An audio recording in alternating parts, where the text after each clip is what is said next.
Welcome to the third episode of the Shane Show, where we'll be covering some awesome topics today. And again, I just want to thank y'all for subscribing and watching the videos. I appreciate it.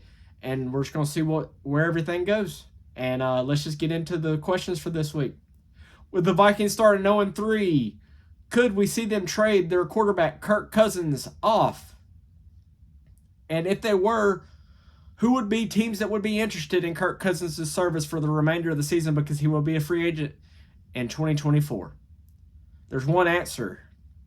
The New York Jets should call the Minnesota Vikings right now and offer whatever the Vikings want for Kirk Cousins, because the Jets have a win-now roster. And we know that Zach Wilson is not the answer. We've seen it the last 2 weeks that he's not the guy. And Joe Namath has came out and said that he's done with the Zach Wilson experience. And a lot of Jets fans, I feel the same way for them, that they are done with Zach Wilson. You know, you come in this season hyped that you have a Super Bowl winning quarterback on the roster, and after 4 plays, it's over. And you're like, are we just going to be terrible again this year with all the hopes that we had coming into the season? And with Kirk Cousins and this roster, you know, they have a top 5 defense, and they have weapons. They have Breece Hall, Dalvin Cook, Garrett Wilson, Alan Lazard, McCole Hardman. They have Tyler Conklin, CJ Usman-Zada. So they have weapons for Kirk Cousins if they were able to go out and trade for him.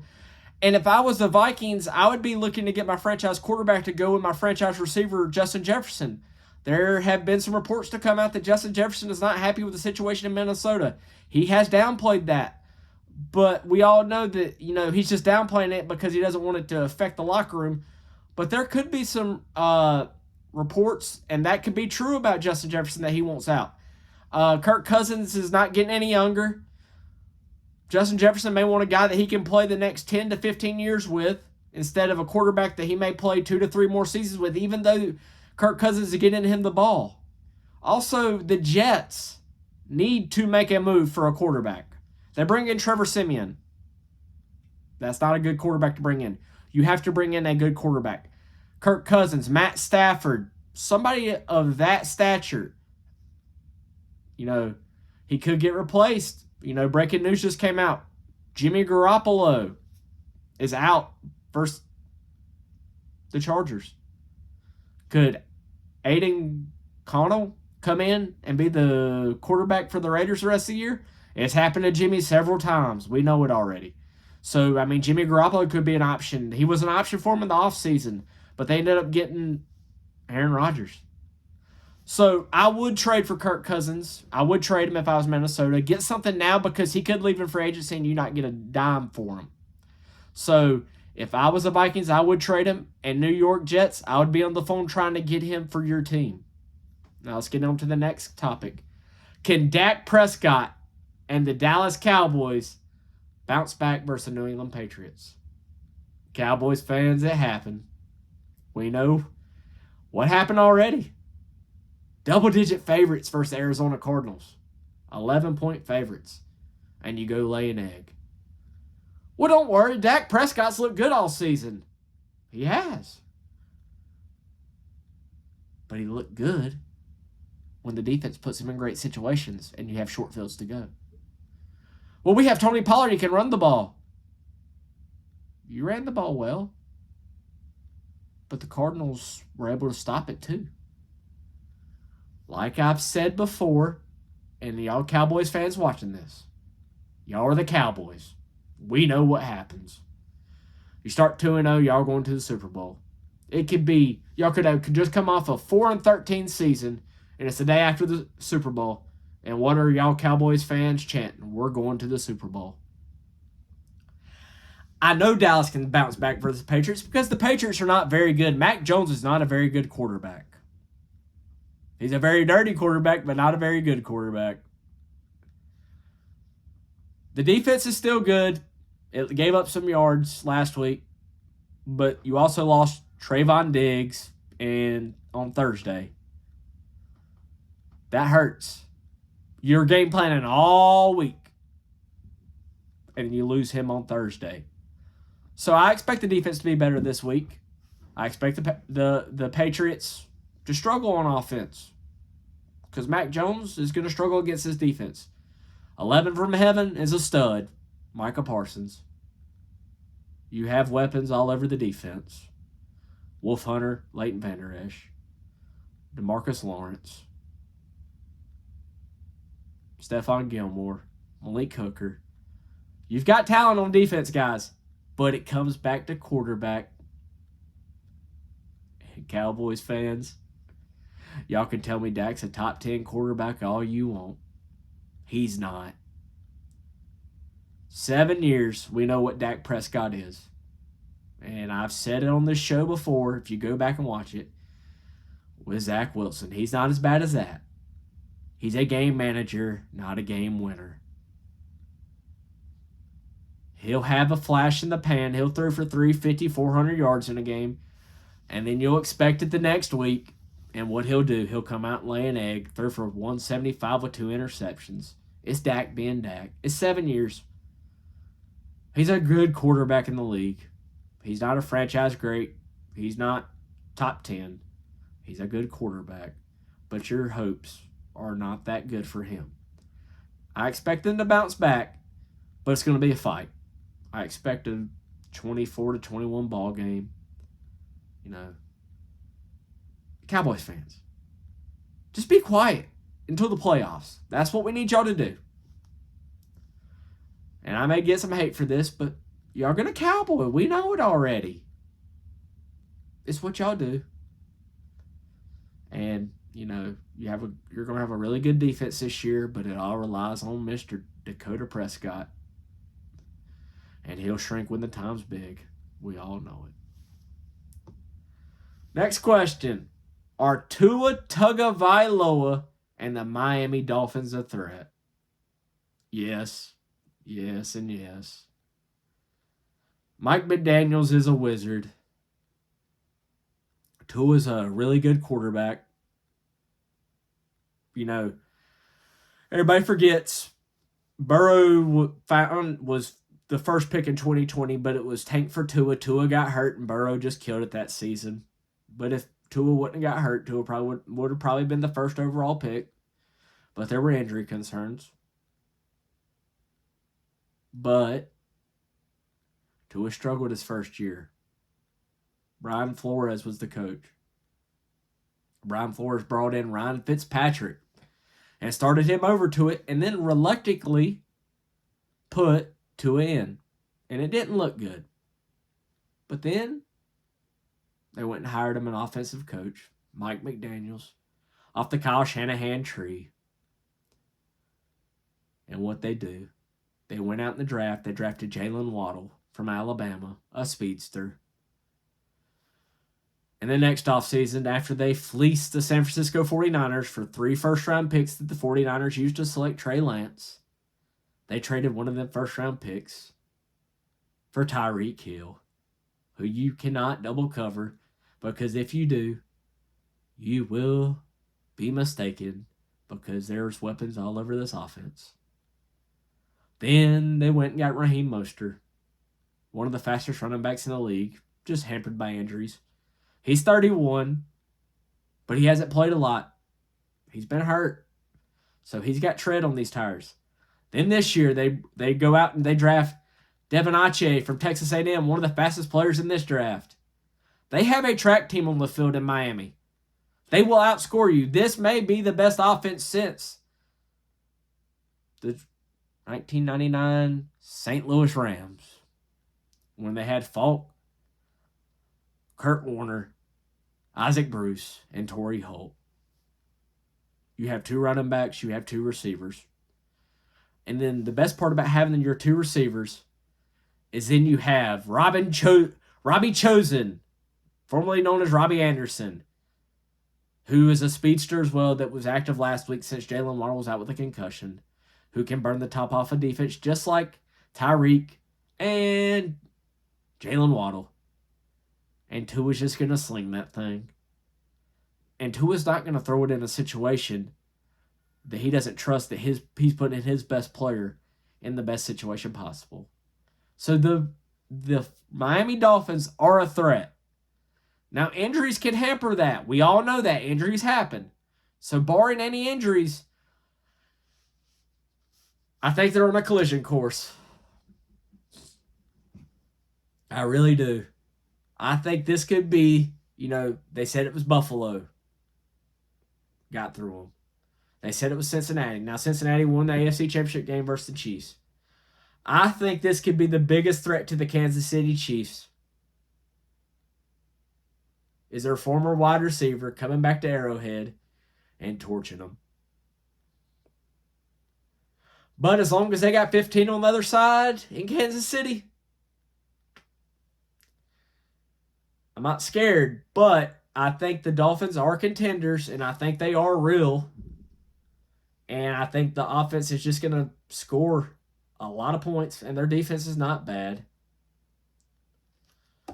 After a breakout campaign in 2022, are the Jacksonville Jaguars on track to miss the playoffs in 2023? They haven't looked good. They haven't. They play the Colts week 1. Just a young rookie quarterback makes a couple mistakes. They win that game. You're supposed to win that game versus a rookie quarterback in his first start. The Super Bowl champions, Kansas City Chiefs, come to town in week 2. You can't convert in the red zone. You make mistakes. You lose a tight ball game 17-14 to the Chiefs. Then you're supposed to have a win versus a rookie quarterback the next week. The Houston Texans come to town. And C.J. Stroud just annihilates your defense. Now, you have a blocked field goal. You have a kick return for a touchdown. So, you had some things happen versus you. But, they don't look like that team from last year. Now, they didn't get off to a hot start last year, so it could be the same thing as the Bengals. They could get off to a slow start and then just get firing going into the playoffs. But they do worry me a little bit. Looks like Trevor Lawrence took a step back just a hair. But, they could get on fire this week. They're playing in London at 9:30 versus the Falcons, so that's a winnable ball game for them. You just got to find ways to win, and they've got to. Starting at 1-2, it's not a favorable setup for your team to win and get to the playoffs, but, you're not out of it. You're not in a really good division. You got 2 rookie quarterbacks, and you got the Titans. And Tannehill's really struggling for the Titans this year. So the Jaguars could miss the playoffs, but I don't see it. Which 3 teams in the AFC North could win this division? Or could the Cincinnati Bengals just win this division crown after a slow start again? Deshaun Watson looks back for the Browns. Kenny Pickett looks good for the Steelers the last 2 weeks. The Baltimore Ravens, I said they're good. They're just hampered by injuries. If you go into a season with injuries, you're going to go throughout the season with injuries. You don't get healthier in football throughout the season. You get banged up still every week. If Joe Burrow gets healthy, that could happen. But like I said, you limp into the season with an injury, you're going to be in the season. You're going to have an injury the whole season. It's not going to get any better. The team I could see winning this division is the Cleveland Browns. They have the best defense in this division. Myles Garrett's leading that defense like he has the last 3 years. And if Deshaun Watson plays like he played last week in week 1 and doesn't play like week 2, they'll be fine. And if he just uses Amari Cooper, Donovan Peoples-Jones, David Njoku, Jerome Ford, and Kareem Hunt, they have weapons. They have weapons. So, I really see the Browns winning this division. But, we'll look back in a couple weeks and see how it's going. Near the playoffs, I may be wrong about this, but I see the Browns winning this division and going to the playoffs. With Derek Carr expected to miss time with an AC joint sprain, can Jameis Winston keep this team in playoff contention? And could this be a job interview for a team that may need a quarterback? Jameis Winston could keep this team in playoff contention. I was at the Monday night game, week 2 versus the Panthers. I was watching them warm up. He throws one of the prettiest balls in the league. He just got to be smart with that football in his hand. He can't try to do too much. Alvin Kamara coming back week 3 or week 4 this week is big for them. They're playing Tampa Bay, so we have the Marshawn Lattimore and Mike Evans matchup that everybody loves every year. You should gotta be smart with the ball, Jameis. Don't let your old team get in your head. Just play a good game of football. Keep this team in playoff contention. And a team could come trading for you like the New York Jets at the trade deadline if they want a quarterback. Because I really feel like they have to get a quarterback on the Jets. And Jameis Winston and Kirk Cousins could be some options. I'll get into the trade deadline in a minute. But I think Jameis can keep... He has the weapons. You can see it. Kamara, Kendre Miller, Tony Jones. You have Taysom Hill, who you line up in the backfield at quarterback, at tight end. Jawan Johnson. Mike Thomas. Chris Olave. Rashid Shaheed. You have weapons. So it's just keep your team in ball games. Don't turn the ball over. So Jameis can keep this team in playoff contention like Bridgewater did when Drew Brees got hurt. And maybe get traded at the deadline to go to a contender. Going with that. With the trade line being at the end of this month, who could I see on the move to other teams? Number 1, Jonathan Taylor. I don't think that Colts situation is going to get any better. Now, teams I could see Jonathan Taylor going to. I think the Commanders could try to trade for him. They need a running back. The Dolphins were on that list. If you don't have to give up a first-round pick, I would trade for him. But, Raheem Mostert and, that backfield, you're set. I wouldn't. The Kansas City Chiefs, Pacheco and JT. That could be a lineup. Could the Chicago Bears go get another weapon for Justin Fields? Could happen. So there's teams out there the Steelers could trade for him. Get off the Najee Harris wagon. That's teams I could see trading for JT. The Ravens, the Dolphins, the Commanders, the Chiefs, and the Bears. I think that's some good options for him. I could see Jerry Jeudy getting out of Denver. Maybe trade a 3rd or 4th round pick for him. Brian Burns from the Panthers. I could see him being on the trade block.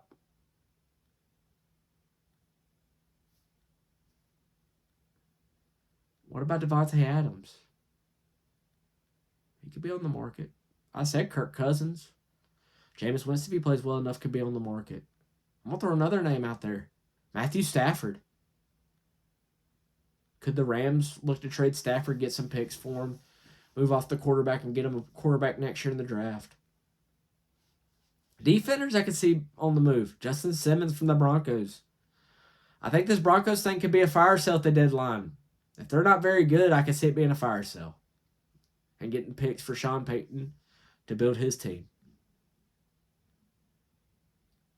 What about the Rams? Do they have a fire sale? Trade Cooper Kupp, Aaron Donald. Could that happen? There's going to be players out there. There's probably a player I'm not looking at right now that I don't think is going to be on the block. They could be on the block, but that's some players I could see be on the block at the deadline.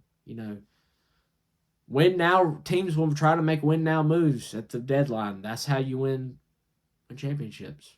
You have to go all in. Could Mike Evans get traded at the deadline? I mean, there's players out there. Mike Thomas. I mean, there's players that could be traded that we see now, that we don't really think is on the market. They could be moved. This week, you have 2 matchups of 0-3 teams. You have the Denver Broncos going to the Chicago Bears. And you had the Minnesota Vikings coming down to Carolina to play your Carolina Panthers. What's going to happen? Who starts 0-4? I really think the Broncos and the Vikings get off to fast starts, and the offenses for the other teams just struggle like they have all season. I really don't know why Justin Fields is struggling. I really don't. I don't know why. It's crazy. You go out and you get him a number one receiver, and it hasn't been really good. Could it be the defensive-minded head coach? Could they go get him an offensive-minded head coach in next season? I think if you're in the top 5 of the draft, you're drafting a quarterback. If you're the coach coming in, you're getting your guy. That's another guy I could see on the move in the offseason, Justin Fields. I've already covered that. Justin Fields and Kyler Murray could be on the move in the offseason, I feel like. I don't know. I just feel like the Broncos are going to come down. They're pissed off after getting beat 70-20. I'd be pissed off too. But I really feel like that team will bounce back and win this game versus the Bears because the Bears aren't very good on defense. The other matchup, the Panthers are just struggling with injuries right now. Bryce Young's back, but it's also a rookie quarterback again. I just don't see it. The Vikings are really good, but just they won a lot of close ball games last year, and they just haven't this year. That's usually what happens to a team that wins a lot of close ball games the year before. The next year, they just can't recreate that magic. I think they were 9-1 in one-score ball games last year, and that's really good, but they're 0-3 this year in one-score ball games. Now, they have a chance to beat the Bucs week 1. They have a chance to beat the Chargers last week. And I forgot who they played the week 3. I mean, it just happens. So, Philadelphia, but all one-score ball games. You know, I mean, it's just hard to think about this. The Panthers could start the season 0-4.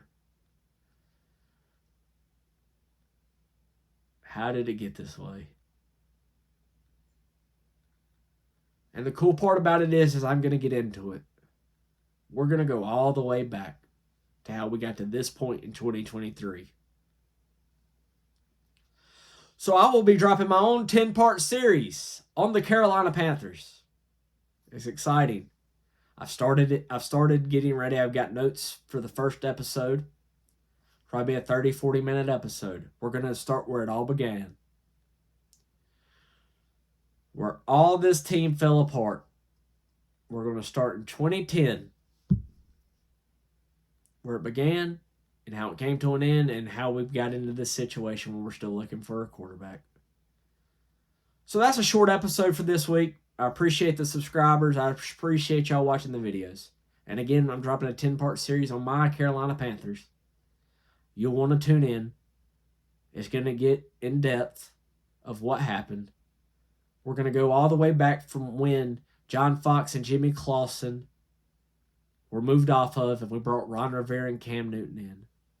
We're going to cover the Cam Newton days in Carolina. We're going to cover how the scouting department whiffed on draft picks. We will get into that. So, again, this is the Shane Show. I appreciate y'all for watching. And again, just keep watching because it's going to get better.